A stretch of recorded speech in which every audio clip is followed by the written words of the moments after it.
दोस्तों नमस्कार, मेरा नाम है कुलदीप कुमार और आप देख रहे हैं युवा दस्तक। युवा दस्तक पे आज हमारे साथ एक युवा साथी हैं जिनका नाम है दीपिका। दीपिका अपने गांव में रह रही है। बेहद पिछड़ा हुआ गांव, लड़कियों के लिए पढ़ाई करना मुश्किल। जब एक लड़की घर से निकले तो तमाम तरीके के ताने सुनने पड़े।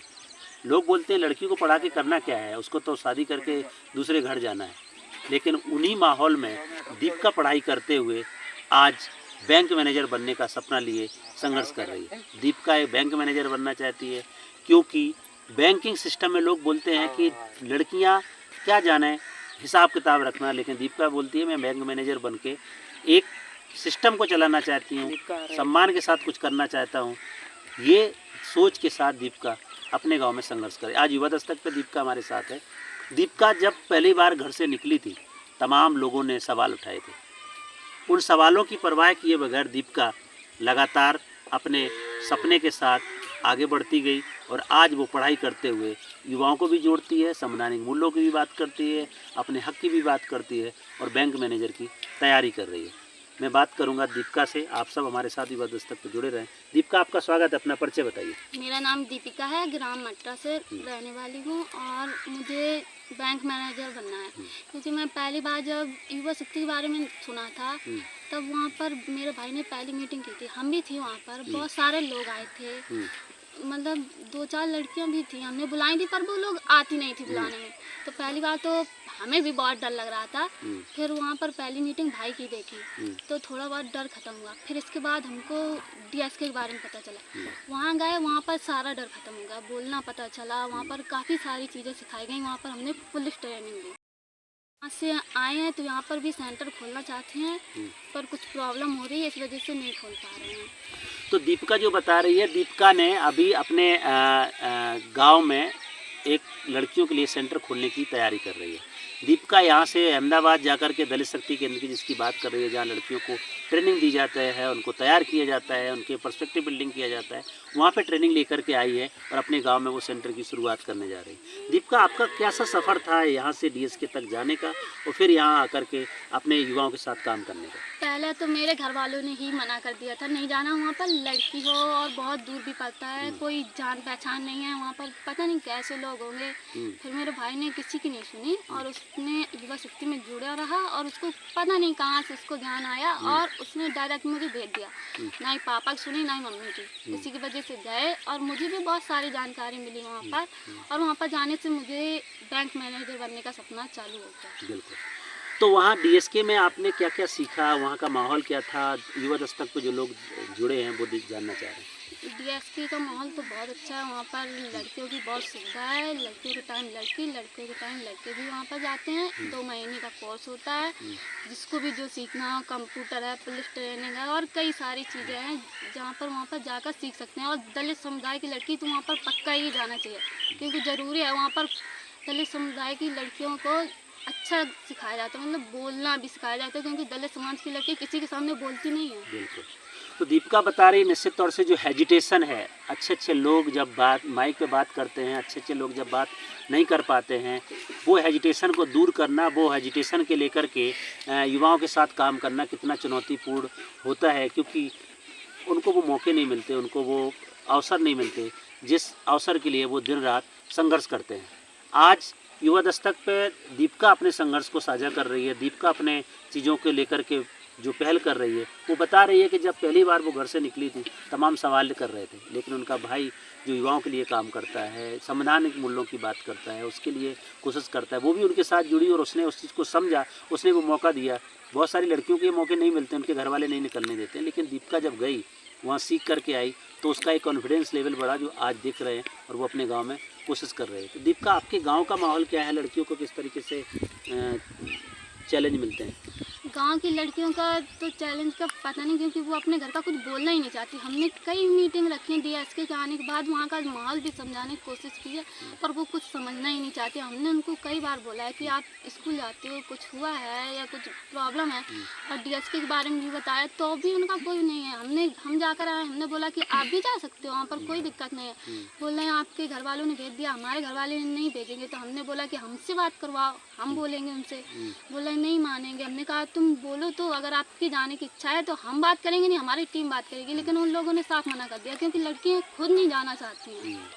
तो आपके गांव में लड़कियों को कैसे शिक्षा मिलती है, घर से बाहर निकलने के मौके मिलते हैं या फिर कम उम्र में शादी करके भेज दिया जाता है, क्या माहौल है? कम उम्र की लड़कियों की शादी तो कर देते हैं, कुछ मतलब घर ऐसे हैं जो कर देते हैं कम उम्र में शादी, पर मेरे मोहल्ले में नहीं हुई है अभी तक किसी की कम उम्र में शादी। 2-4 लड़कियां हैं जो अभी पढ़ती हैं, पर 2 लड़कियां ऐसी भी हैं जिनको पढ़ने का भी मौका नहीं मिलता है और उनकी फैमिली कुछ खराब अजीब टाइप की है। मतलब बोल देते हैं कि क्या करोगी पढ़कर, आगे चल के तो तुम्हें खाना ही बनाना है। तो इससे मैं एक बात बोलना चाहूँगी, मेरा भाई ये चाहता है कि मेरी बहन अगर शादी होकर भी घर जाए तो वो अपने मन से, मतलब ससुराल वालों के सहारे ना रहे कि उसको कुछ करना चाहिए। मेरी बहन यहाँ से जाए तो वहाँ पर वो अपने आप ही इतनी बनकर जाए कि वहाँ पर उन लोगों की ज़रूरत ना पड़े।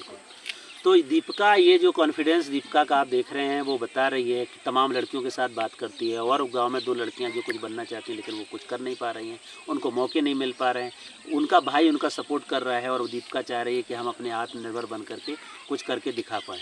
दीपिका, आपका जो सपना है उसको लेकर के अभी आपकी क्या तैयारी है, आगे क्या सोच के रखा है कि मुझे अपने गाँव में ये काम करने हैं, ये समुदाय में? मैं तो अभी पढ़ रही हूँ, मेरा इस साल BA फाइनल है और मुझे पढ़ना है और कंप्यूटर की तैयारी करनी है। कंप्यूटर कोर्स मेरा अगर पूरा हो गया तो मुझे बस बैंक मैनेजर बनना है, क्योंकि दलित समुदाय की लड़की अगर बैंक मैनेजर बन गई एक बार तो गांव को बहुत सारी सुविधाएं हो जाएंगी और गांव की लड़कियों भी सीख जाएंगी कि ये लड़की बन गई है बैंक मैनेजर, हम भी कुछ कर सकते हैं। बिल्कुल। इस वजह से मुझे और भी बैंक मैनेजर बनना है। तो दीपिका बता रही है बैंक मैनेजर इसलिए भी बन के दिखाना है ताकि लोगों को बता सके कि दलित लड़की भी बैंक मैनेजर बन सकती है, और जब मेरी जैसी दलित लड़की अगर गांव में बैंक मैनेजर बनेगी तो दूसरी लड़कियों के लिए मौके खुलेंगे, उनको अवसर मिलेगा, वो भी कहेंगे कि नहीं अब मैं कुछ बन सकती हूँ और कुछ कर सकती हूँ। आज युवा दस्तक पे दीपिका जो अपनी स्टोरी को, अपने संघर्ष को साझा कर रही है, निश्चित तौर से एक लड़की के लिए कितना चुनौतीपूर्ण होता है ये सब कर पाना, तमाम सवालों को सहते हुए अपने मिशन के लिए, अपने संघर्ष के लिए बढ़ना। दीपिका, जब आप ये सब काम करते हैं तो चुनौतियाँ भी आती होंगी, बहुत सारे लोग, तमाम तरीके की चुनौतियाँ, आपने कौन कौन सी चुनौतियों का सामना किया? हमने तो बहुत सारी चुनौतियों का सामना किया। पहली बात तो यहाँ से अगर दोपहर में निकलो घर से बाहर तो सबसे पहली बात तो घर वाले ही बोलते हैं दोपहर में कहाँ जाती हो, कौन सी मीटिंग होती है, क्या करने जाती हो। या फिर गांव वाले देखते हैं तो देखते ही रहते हैं ये लड़की किसकी है, कहाँ जा रही है। मतलब जब टाइम होगा तभी तो जाना पड़ता है ना। अपना सपना पूरा करना है तो खुद को ही आगे बढ़ना पड़ेगा। कोई आकर, मतलब कोई 10 रुपये आकर तो देता नहीं है, वहाँ तक छोड़ने कौन जाएगा। बिल्कुल। इसलिए मुझे बैंक मैनेजर बनना और ज़रूरी है और मेरा भाई का सपोर्ट रहा तो बन जाऊंगी मैं बैंक बहुत मैनेजर। बढ़िया। युवा दस्तक की भी शुभकामनाएं हैं कि दीपिका जरूर बैंक मैनेजर बने। दीपिका, आखिरी बात आपसे ये जानना चाहेंगे कि आप अभी तक क्या क्या काम किए, कुछ गांव में गए हैं, क्या माहौल देखा आपने और लोगों को कैसे समझाते हैं? हाँ, मैं साथ में मिलके कई मीटिंग की हैं, गांव-गांव जाके मधु दीदी के साथ भी गई हूँ और वहाँ पर तो बहुत अच्छा लगता है क्योंकि मतलब मेरे गांव में नहीं आती हैं लड़कियां बुलाने से, पर अन्य गांव में जाती हैं तो बहुत सारे लोग इकट्ठा हो जाते हैं। इसमें अच्छे से बात भी हो पाती है, मीटिंग भी हो पाती है। बढ़िया। संजय भैया के साथ में 2-3 बार गई हूँ, 2-3 बार क्या हमेशा ही जाते रहते हैं। मीटिंग करवाते हैं, बढ़िया बिठाते हैं, अच्छे से बात करते हैं, मतलब आप कहाँ से आए हो, कौन हो, मतलब आपका समुदाय का क्या काम है, ऐसी काफ़ी सारी बातें होती हैं। तो मुझे अच्छा लगता है, इसमें भी काम करना अच्छा लगता है। लेकिन जिस दिन बैंक मैनेजर बन गई तो युवाओं के लिए, मतलब गांव से बहुत सारे लोगों को उसमें ही जोड़ूंगी। जी। तो दीपिका, एक चीज़ और, चूँकि आपने ये बात बोला कि जब आप दूसरे गांव में जाते हैं तो लोग अच्छे से आते हैं, गांव में लोग, क्योंकि गांव में आपकी एक आइडेंटिटी, दलित लड़की की आइडेंटिटी है, तो आपने कभी आपने इतने से करियर में जिन गांव में गए, अपने गांव में छुआछूत भेदभाव का क्या माहौल देखा, उसके बारे में क्या कहेंगे? है या नहीं है, किस तरीके का माहौल है? अभी तक तो मतलब जहाँ जहाँ गए हैं सबसे ज़्यादा यही प्रॉब्लम मिली है। सब लोग बताते हैं हमसे यहाँ पर छुआछूत होती है, पर मैंने खुद के गांव में अभी तक नहीं देखा है। इतनी 21 साल की हो गई हूँ मैं, मेरे गांव में जब से पढ़ी हूँ मुझे आज तक पता ही नहीं चला कि छुआछूत होती क्या, क्योंकि मेरी सबसे ज़्यादा अन्य कास्ट की लड़कियाँ और ज़्यादातर बाल्मीकि कास्ट की बहुत सारी फ्रेंड है। जी। तो जब आप दूसरे गांव में जाते हैं तो वहाँ क्या देखा, वहाँ पे भी ऐसा ही है या वहाँ छुआछूत देखी आपने? देखो, देखने का तो पता नहीं है क्योंकि हम कौन सा वहाँ पर जाते हैं, लेकिन लड़कियाँ बताती हैं कि मेरे गांव में बहुत सारी छुआछूत है। किस तरह का, एक आध एग्जांपल? मतलब पानी भरने जाती हैं तो बोलते हैं कि तुम अभी मत चढ़ना, हमारा हम लोग पहले पानी भर लें, बाद में आप आना। मतलब जैसे यहाँ पर नल लगाया तो थोड़े दूर होकर खड़ा कर देते हैं उनको, मतलब उनके बर्तन वर्तन वगैरह अगर रखे हैं तो किसी मतलब उन्हीं की कास्ट के लोगों से उठाकर अलग रखवा देते हैं। ये बात हमारे लमसर में है, इसका नाम पता नहीं कौन सी कास्ट की लड़की है, उसी ने ये सब मुझे बताया था। कि एक बार हम 1 बजे के टाइम उसके घर आ गए, ऐसे पहुंच गए तो बोले तुम कहाँ से? हमने कहा हम अभी यहाँ पर मीटिंग में गए थे। हाँ हमारे मतलब तो उन्होंने ये बता दिया, बोला हमको भी ऐसे ही काफ़ी सारी जगह। हमने कहा तो तुम अगर मीटिंग रखना चाहो तो हम अपनी पूरी टीम को लेकर आ सकते हैं, लेकिन उन्होंने मना कर दिया, नहीं हमारे घर वाले नहीं मानेंगे। तो सबसे ज़्यादा प्रॉब्लम घर से ही होती है, बाहर वालों को तो छोड़े ही छोड़े। बिल्कुल। तो दीपिका बता रही है कि सबसे ज़्यादा प्रॉब्लम घर से होती है और उसने अलग अलग गांव में छुआछूत भेदभाव देखा है। दीपिका, इस देश में संविधान है, आप संविधान के बारे में जानते हैं, क्या लगता है आपको? संविधान तो समानता की बात करता है, लेकिन ये असमानता कब तक चलेगी? ये जब तक युवा अपने आप नहीं समझेंगे कि संविधान क्या है, तब तक चलती रहेगा। अगर युवा खुद से समझ गए तो नई पीढ़ी एकदम समानता हो जाएगी। बिल्कुल।